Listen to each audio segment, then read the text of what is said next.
Mesdames, Messieurs, bonjour, bienvenue sur Versatile, bienvenue à la communauté. On se retrouve aujourd'hui pour pour ce nouveau point de marché crypto quotidien, point de marché général, mais effectivement, on focus beaucoup plus sur les cryptos ces prochains jours, puisque, comme vous le savez, c'est sur les cryptos qu'il y a de l'action et qu'il va y avoir de l'action. Vous n'êtes pas sans le savoir, ça y est, le premier jour de Donald Trump commence sur les chapeaux de roue. On a assisté hier à l'investiture. On a assisté dans les jours précédents en ce qui concerne les crypto-monnaies à des événements assez cocasses, si je puis dire, avec le release du token Trump et le release du token Melania quelques jours plus tard. Donc voilà, ça y est, Donald Trump est président, le 47e président des États-Unis. Très rapidement, je m'excuse de ne pas avoir mis la caméra aujourd'hui. La raison est très simple. J'ai des petits soucis de connexion et voilà, je voulais prioriser la qualité du live. Donc j'espère que ça pourra revenir dans les prochains jours. Si vous avez cette vidéo sur YouTube, n'hésitez pas à vous abonner, à rejoindre Versatile d'ailleurs, puisque sur la plateforme Versatile, vous avez ces vidéos le jour précédent. Donc aujourd'hui, on est le 21 janvier 2025, il est 11h03 et on part tout de suite pour ce point quotidien crypto. C'est parti. Donc, premier jour de Donald Trump, c'est ce que je vous disais. Retrait, il a signé plusieurs décrets, hein, bien évidemment. Il y a eu beaucoup plus de décrets pardon, qui ont été signés et surtout, il y a eu beaucoup plus d'annonces qui ont été faites pendant son discours d'investiture qui a été plutôt long, qui a duré à peu près 30 minutes. Et c'était un discours pour ceux qui étaient devant ou qui ont pu voilà, l'écouter et y assister, qui était, ma foi, fort agressif. On revient très rapidement aux crypto-monnaies, hein, tout simplement, à ce qui nous intéresse. Quelles sont les news qui nous intéressent? Alors, le World Libertify, qui est donc le fonds d'investissement, disons, de Donald Trump et de ses enfants, qui investit dans la crypto-monnaie, hein, c'est leur fonds qui investit dans la crypto-monnaie. Hier, en commémoration de l'inauguration de Donald Trump comme le 47e président des États-Unis, a ajouté à son portefeuille donc 47 millions de dollars d'ETH, d'Ethereum, qui nous donne une bonne indication sur eux, ce qu'ils pensent. Donc voilà, ça fait partie quand même, hein, Donald Trump, on peut en penser ce qu'on veut, mais c'est un businessman légendaire. Lorsqu'il s'agit des compétences de business, c'est une des personnes les plus efficaces de notre siècle. Là-dessus, je pense qu'il n'y a pas grand-chose à dire. Et ça nous informe effectivement sur, voilà, sur la confiance d'une partie de la smart money, en tout cas, en ce qui concerne la deuxième crypto-monnaie du marché et une possible alt season dont je vous parle depuis un moment maintenant. Donc 47 millions d'ETH, 47 millions d'Ethereum, de Bitcoin wrappés pardon, sur la blockchain Ethereum également, 4,7 millions d'AAVE, donc ça on est content parce que voilà, c'est le pionnier, enfin le pilier de la DeFi sur ETH, donc de la finance décentralisée. C'est des positions qu'on a également en quantité importante dans le wallet versatile.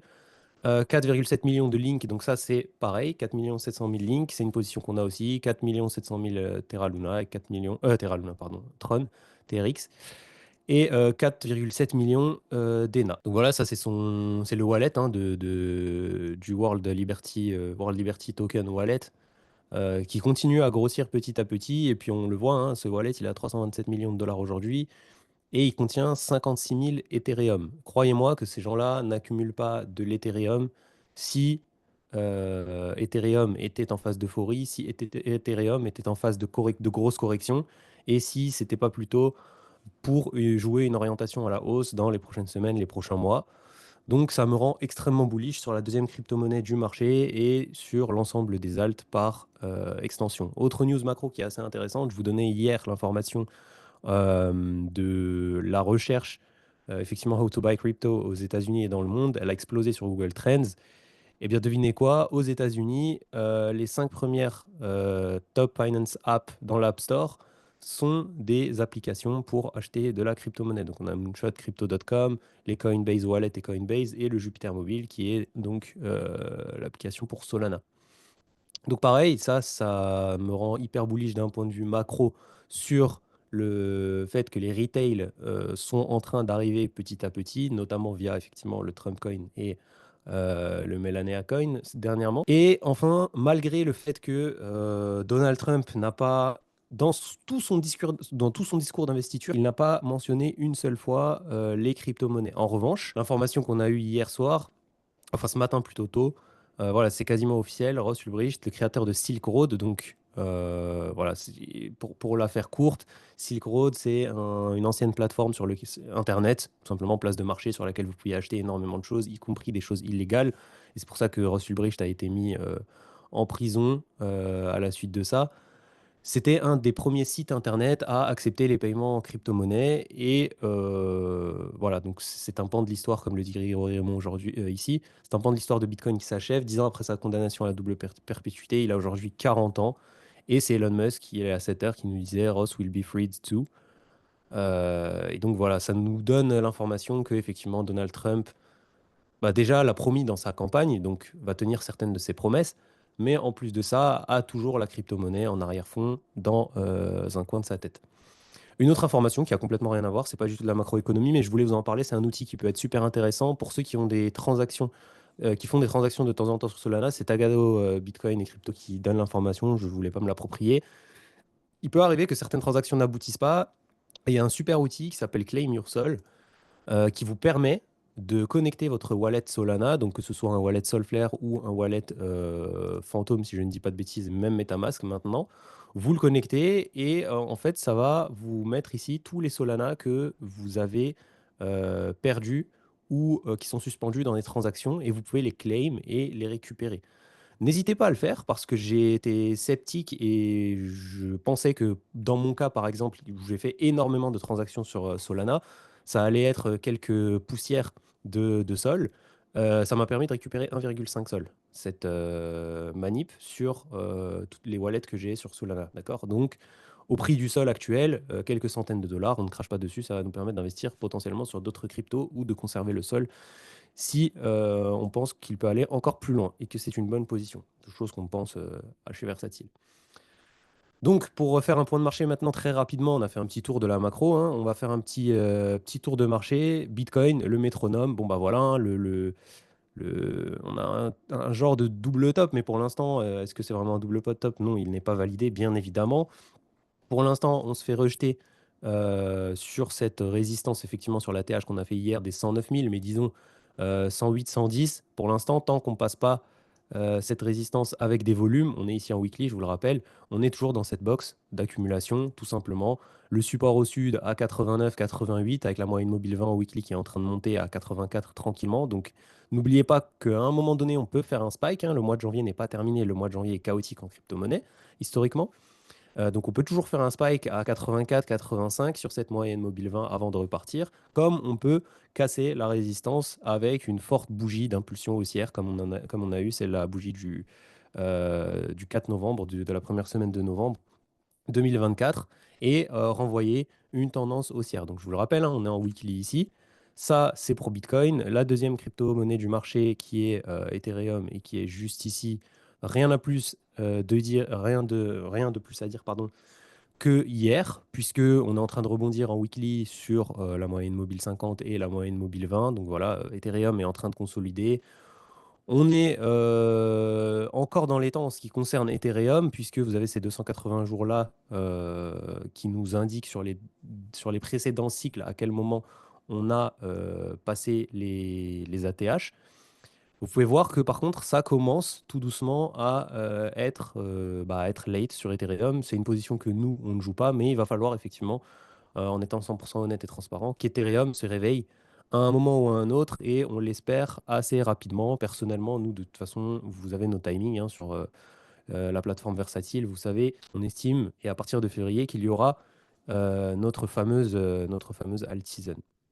Donc, en ce qui concerne la Bitcoin dominance, parce que c'est aussi ça qui nous intéresse, on voit que pour l'instant, la bougie qu'on fait en weekly, alors bien évidemment, voilà, hein, on est mardi, c'est encore le début de la semaine, donc il faudra voir la clôture de cette bougie.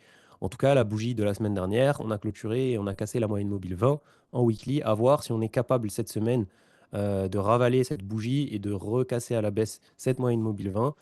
Si on s'établit durablement de nouveau au-dessus de cette moyenne mobile 20 en weekly, eh bien Bitcoin va d'abord driver pendant les prochains temps l'attention sur lui et les liquidités vont d'abord se déverser sur Bitcoin avec potentiellement un range pour la Bitcoin dominance ou même pourquoi pas remonter et spiker jusqu'à de nouveau les 60% avant de recasser à la baisse. Ok. On va faire un petit tour du total des totaux, un petit tour du côté des totaux pareil, hein, pour le total, vous voyez que ça suit à peu près le cours du Bitcoin, hein. On est toujours dans ce range d'accumulation ici qu'on a établi depuis le 18 novembre, le 25 novembre.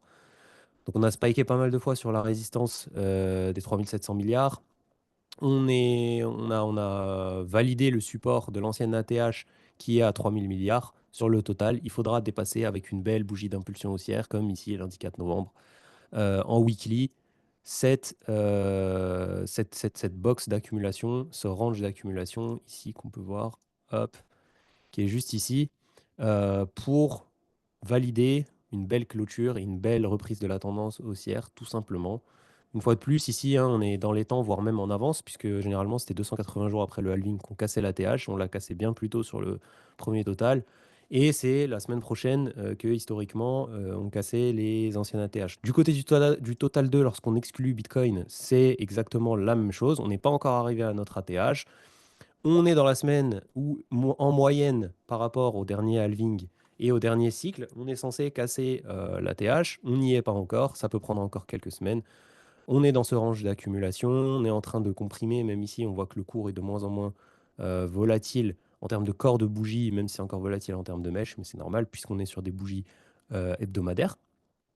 Et le total 3, bah, c'est exactement la même chose, hein. Le total 3 qui a du mal, qui se fait rejeter en fait systématiquement sur l'ancienne ATH ou proche de l'ancienne ATH. Concernant le total 3, le breakout de l'ATH devrait se faire historiquement, si on prend les données historiques moyennes, pareillement le lundi 27 janvier, enfin la semaine du 27 janvier, donc la semaine prochaine. Donc un point important aussi pour la communauté versatile que je voulais vous évoquer. Bon, voilà, là psychologiquement, vous voyez que les crypto-monnaies sont en train de swinger, hein. On a aujourd'hui entre 4-6% et voilà, moins 6 par exemple pour Tada qui est en train d'aller chercher du pétrole, hein, une fois de plus.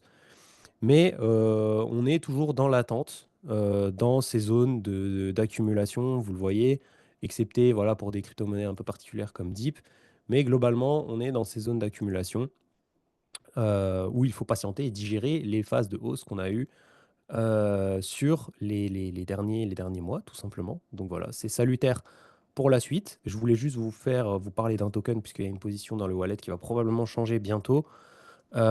Puisque vous savez, ça fait un petit moment que j'aimerais rentrer sur Morpho, donc il y a un protocole de DeFi qui a une tokenomics qui ne me convient pas vraiment, mais qui a une action de prix qui est vraiment exceptionnelle. Et il y a eu des annonces récemment, notamment de Coinbase, qui ont annoncé l'implémenter et l'utiliser comme protocole de DeFi. Et donc ça me rend assez bullish sur ce token-là, malgré la tokenomics qui n'est pas incroyable. Donc bien évidemment que là, la phase de hausse a été exceptionnelle. Je vais potentiellement attendre un retracement un peu plus profond, même si ici on a spike à 4,11 $ depuis le spike ici, ça nous fait quand même une baisse sur ces quelques derniers jours de 24%. Donc je ne vais pas tarder à prendre position, je pense, sur le morpho, puisque j'aimerais bien me positionner voilà, sur cette crypto-monnaie-là. Trump a l'intention de faire baisser le coût du dollar, la valeur du dollar, contre les autres devises pour rendre à l'Amérique sa compétitivité. Et c'est quelque chose qu'il avait déjà fait pendant le premier mandat. Donc, vous avez cet indice qui est super intéressant à suivre, qui est le DXY, qui est en fait le dollar, le coût du dollar contre un panier d'actions, notamment l'euro, le CHF, le yuan, etc. Un panier de monnaie, pardon, donc pas d'actions.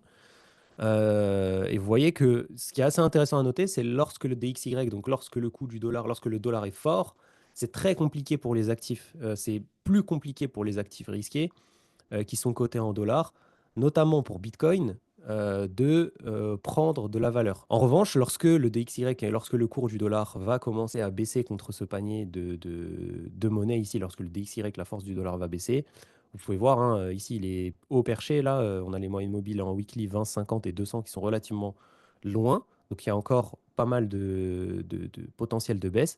Lorsque ça baisse, historiquement, lorsque le DXY baisse, c'est extrêmement favorable à la hausse des actifs, notamment des crypto-monnaies et du Bitcoin. Ok. Si effectivement Donald Trump fait comme dans son premier mandat, lorsqu'il s'est attaqué, on va dire, au dollar pour faire baisser le DXY et donc augmenter la compétitivité des États-Unis, s'il arrive à faire ça correctement, effectivement, on pourrait avoir un rallye, ça pourrait faciliter, potentialiser, augmenter l'amplitude du rallye haussier. Donc voilà, J'espère que vous passez une bonne journée. Je vous souhaite une, très bonne après-midi, une très bonne soirée en fonction du moment où vous regardez cette quotidienne et puis moi je vous dis à demain. Ciao, ciao.